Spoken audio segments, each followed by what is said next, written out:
So no other human being in the world has been able to touch the lives of as many people as Rupert Murdoch.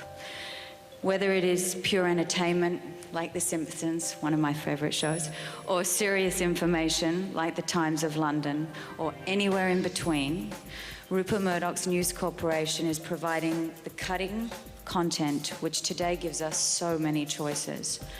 And as we have heard many times this evening, communication is the key to making our world a better place, and nobody knows how to communicate more effectively on such a huge scale than Rupert. Receiving a Humanitarian Award from actor Nicole Kidman in 2005, Rupert Murdoch showed no sign of the ruthless business sense that has made him the world's most powerful man. But the media mogul once declared, "I'm a catalyst for change. You can't be an outsider and be successful over 30 years without leaving a certain amount of scar tissue around the place." Although he studied at Oxford and worked briefly on Fleet Street in the 1950s, Murdoch's Australian roots made him an automatic outsider to the British establishment. He left Britain and returned to Australia in 1953 to take over the family media business following his father's death. Murdoch quickly built up the company's holdings and became notorious and hugely successful by applying English tabloid techniques to Australian newspapers. In 1968, Murdoch expanded his reach to England and bought the News of the World, a sensationalist Sunday rag. The following year, he added daily newspaper The Sun to his portfolio. The 1960s were a time of personal reinvention for Murdoch.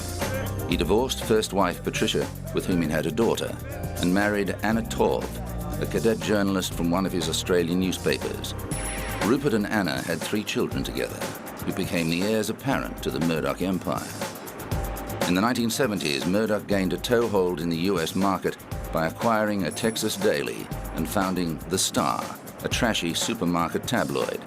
This paved the way for his purchase of the influential New York Post daily newspaper.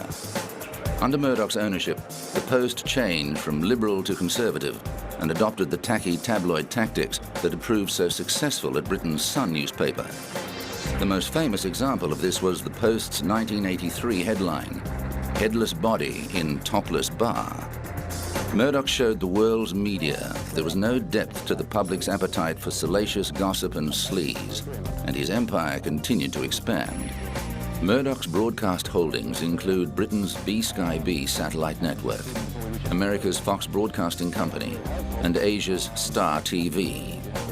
Star's purchase meant Murdoch could make inroads on the market he considered the world's most lucrative, China.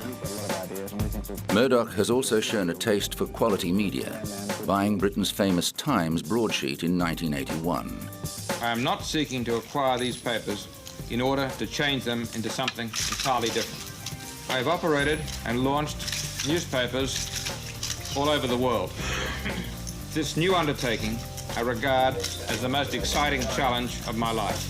In the years since, the Times has been criticized for going down market by covering celebrity stories normally left to its tabloid cousins. But undeterred, Murdoch added the prestigious Wall Street Journal to his blue ribbon media portfolio in 2007. In 1999, Murdoch raised a few eyebrows by divorcing Anna and marrying Wendy Dang, a Chinese-born Star TV vice president, 38 years his junior. The couple has since had 2 daughters, which has caused some uneasiness regarding the line of succession within the family business. But Murdoch shows no sign of slowing down and continues to wield power and influence throughout much of the world, showing it's likely to be some time before anyone inherits his empire.